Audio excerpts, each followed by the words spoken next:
የእግዚአብሔር ቃል ወገኖች እንደምናገረው እግዚአብሔር ቃል መንፈስ ነው፣ ሕያው ነው፣ ዘላለማዊ ነው።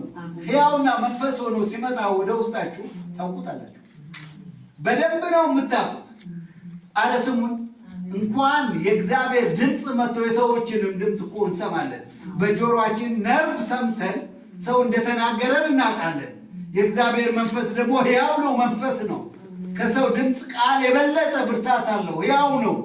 ታውቁታላችሁ። የት ነበርኩ ነው የምትሉ ኤቸንጂር እስካሁን ድረስ የት ነበርኩ ወገኖች?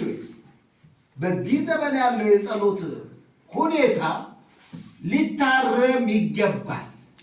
ሚስ አርጋችኋል።